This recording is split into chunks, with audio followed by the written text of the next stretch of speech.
बिस्मिल्लाहिर्रहमानिर्रहीम। स्टार्ट करेंगे हम अपना नेक्स्ट लेक्चर नंबर है हमारे में मेंशन करते हैं। लेक्चर नंबर 10 है, चैप्टर 3 हमने स्टार्ट किया। चैप्टर का नेम है बायोटेक्नोलॉजी।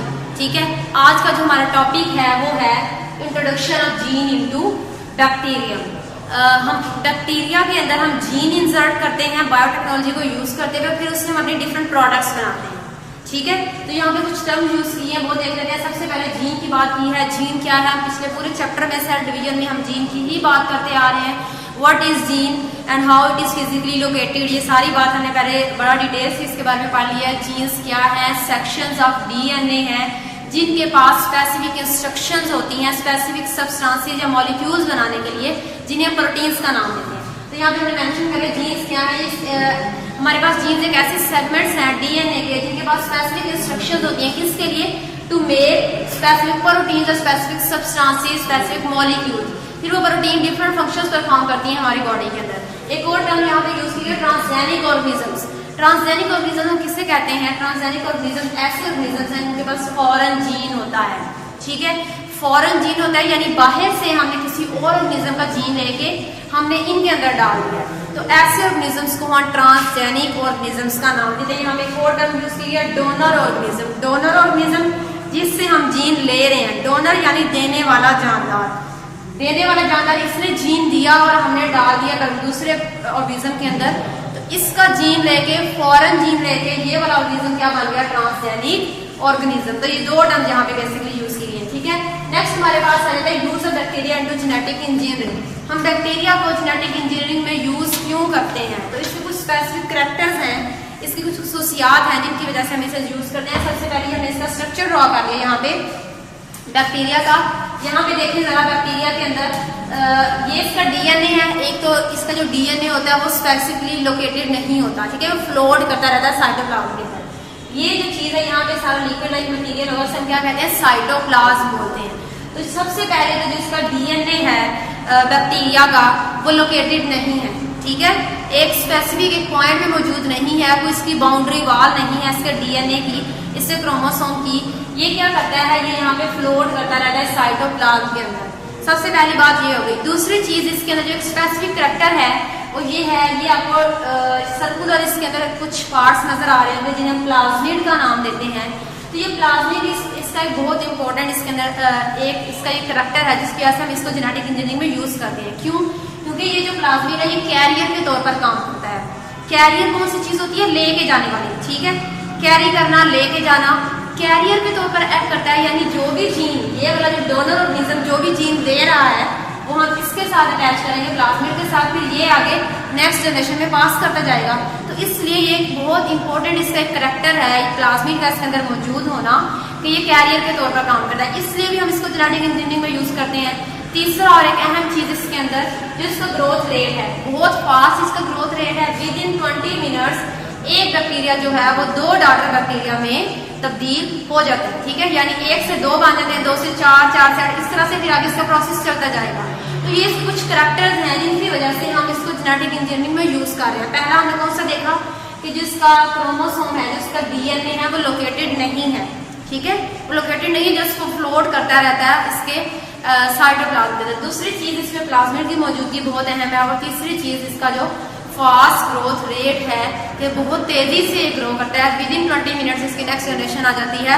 और अगर हमें कोई प्रोडक्ट चाहिए कि हमने इसमें इंट्रोड्यूस करवाई है वो विद इन 20 मिनट्स हमें मिल जाएगी हमें से। ठीक है, ये तो था हमारे पास बैक्टीरिया का स्ट्रक्चर। अब नेक्स्ट हमारे पास जो है how to insert gene into bacteria.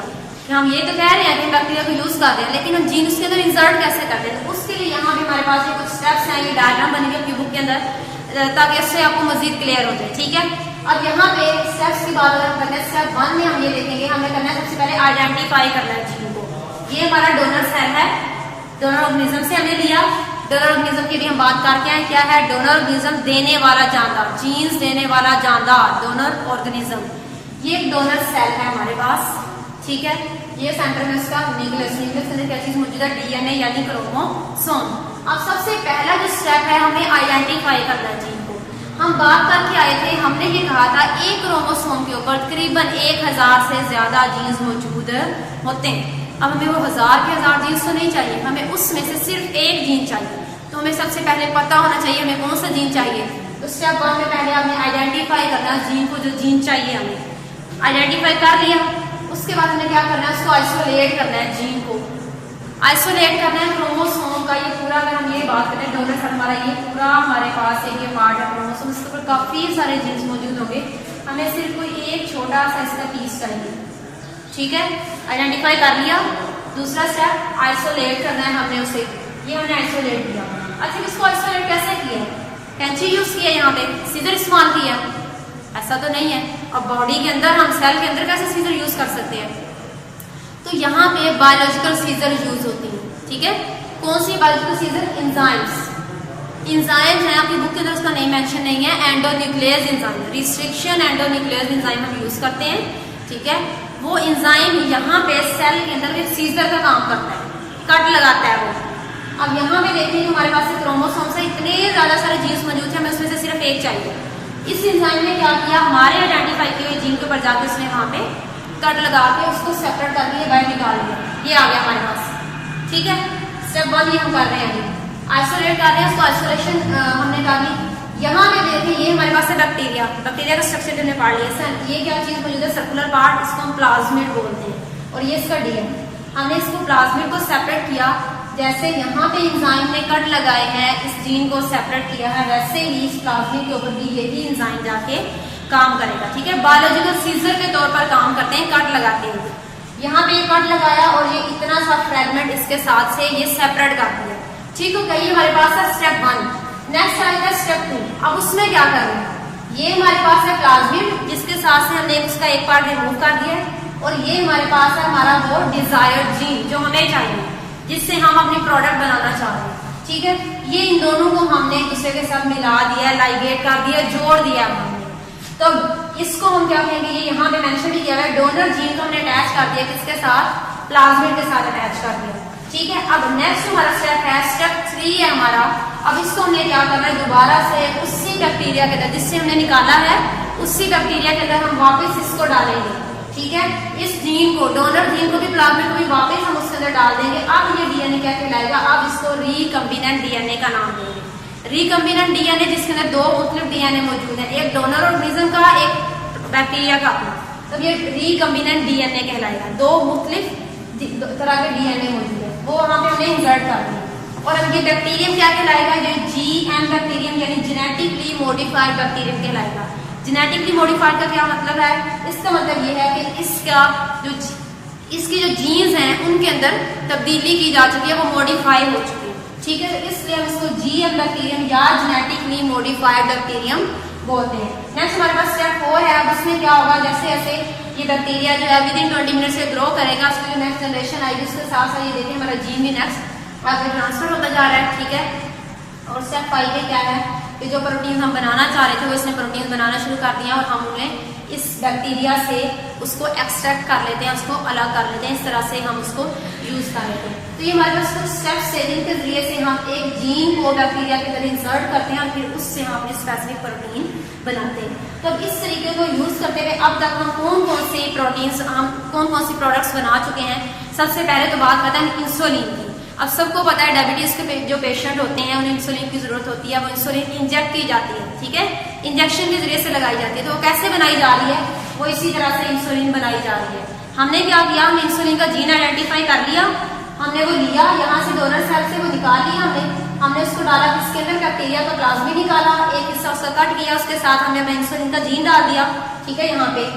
Then उसको दोबारा से इंसर्ट कर दिया बैक्टीरिया के अंदर, बैक्टीरिया ग्रो करते जा रहे हैं, हम ये देखें उसकी पॉपुलेशन जैसे जैसे बढ़ती जाएगी, जो हमारा इंसुलिन का जीन था वो भी साथ साथ ट्रांसफर होता गया और भी हमारे पास वो प्रोटीन आ गई, हमने उसको एक्सट्रैक्ट कर लिया। इस तरह से हमने इंसुलिन का भी वो बना रहे, इसी तरीके से बैक्टीरिया के जरिए से जेनेटिक इंजीनियरिंग को यूज करते हुए हमने ग्रोथ हार्मोन्स बना लिए हैं, इस तरीके से ह्यूमन ग्रोथ हार्मोन, ठीक है, जिनकी ग्रोथ अच्छी तरह नहीं हो रही होती उसके लिए ग्रोथ हार्मोन हमने, उसके अलावा वैक्सीन्स कुछ बनाई हैं, हमने मेडिसिन बनाई हैं, इससे एंजाइम्स बनाए जा रहे हैं। तो ये फील्ड जो है ये एडवांस फील्ड है बायोटेक्नोलॉजी, जो बहुत ज़्यादा तरक्की कर रही है और इसके ज़रिए से हमने बहुत सारी डिजीज़ का क्योर और ट्रीटमेंट वो भी फाइंड कर लिया। ठीक है, इसी तरीके से यानी पहले पास्ट में क्या करते थे कि अगर इंसुलिन की बात करते हैं कि एनिमल से वो इंसुलिन एक्सट्रैक्ट की जाती थी, तो वो एक मुश्किल था एक प्रोसेस, लेकिन अब ये बहुत ईजी हो गया कि विद इन 20 मिनट्स, क्योंकि वो उसकी नई जनरेशन आ जाती है, वो इजीली आगे से आगे ट्रांसफर होता जाता है हमारा जीन। तो हम इजीली जो भी प्रोडक्ट हमें चाहिए, जो भी डिजायर्ड प्रोडक्ट हमें चाहिए, हम बस उसका जीन डालते हैं बैक्टीरिया के अंदर, वो आगे से आगे इस तरह से ट्रांसफर होता जाएगा और हमारी डिजायर्ड प्रोडक्ट हमें मिल जाएगी। ठीक है, तो ये जो आज का हमारा टॉपिक, इसकी डायग्राम भी आपकी बुक के अंदर बनी हुई है अच्छी तरह से, वो भी दोबारा वहां से भी देख लेनी है, इसकी रीडिंग भी कर लेनी है, ताकि ये टॉपिक आपको मजीद क्लियर हो जाए।